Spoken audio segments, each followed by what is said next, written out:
আজকে আমরা শিখতে যাচ্ছি একটা কম্পিউটারে কিভাবে একটা ডেটা গ্রহণ করে এবং সেই ডেটাকে কিভাবে একটা ইনফরমেশনে কনভার্ট করে আমাদের মনিটরে শো করে। এই টোটাল প্রসেসটা একটা সিস্টেমের মাধ্যমে হয়। এটাকে আমরা বলতে পারি basic organization of a computer system.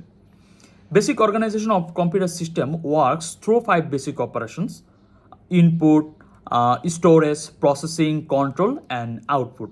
আমরা আমাদের স্লাইডে চলে যাই। আমরা দেখতে পাচ্ছি এখানে basic organization of a computer সিস্টেমের একটা চার্ট দেওয়া আছে। সো আমরা প্রথমে একটা প্রোগ্রাম অ্যান্ড ডেটা নেই। মনে করি আমরা প্রোগ্রাম অ্যান্ড ডেটা 2 এবং 3 এই দুইটা নাম্বার আমরা নিলাম। এই দুইটা নাম্বারস এটা ইনপুট ইউনিটে চলে আসবে। এই দুইটা নাম্বার আমরা প্রথমে কিবোর্ডের মাধ্যমে টাইপ করব, যখন সেটা তখন কোথায় চলে আসবে?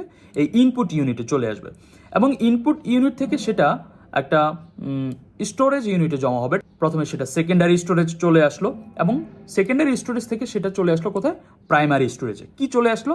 এই যে 2 এবং 3 এই দুইটা নাম্বারস, যে দুইটা নাম্বার আমরা যোগ করব, এই দুইটা নাম্বার যে যোগ করব, এই যোগ করার যে ক্যালকুলেটের যে প্রসেসটা, সেই প্রসেসটা হবে এখানে।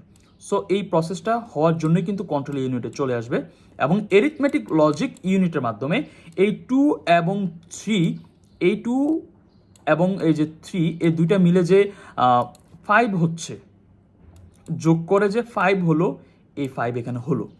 সো এটা এখানে প্রসেস হলো এবং এখান থেকে এটা আবার চলে যাবে কোথায়? ব্যাক করবে আমাদের সে আগের স্টোরেজে, সেকেন্ডারি অ্যান্ড প্রাইমারি স্টোরেজে এটা আবার জমা হলো। কি আছে এখানে? 5।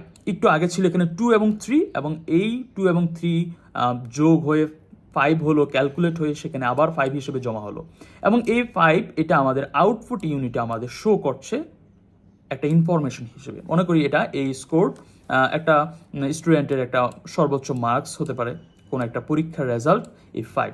সো কোথায় ছিল 2 এবং 3? দুটা আলাদা নাম্বারস, যেটা ছিল ডেটা, এবং সেখান থেকে চলে আসলো ইনপুট ইউনিটে। ইনপুট ইউনিট থেকে চলে আসলো একটা স্টোরেজে জমা হলো, সেখান থেকে একটা প্রসেস হলো, প্রসেস হয়ে ক্যালকুলেট হলো, ক্যালকুলেট হয়ে 5 হলো, সেই 5টা আবার স্টোরেজে জমা হলো, স্টোরেজে জমা হয়ে আবার আমাদের আউটপুটে আমাদের মনিটরে শো করছে। সো এটাই ছিল basic organization of a computer সিস্টেমের কিছু ধারণা। দেখা হবে নতুন কিছুতে। সেই পর্যন্ত ভালো থাকুন, সুস্থ থাকুন। আসসালামু আলাইকুম।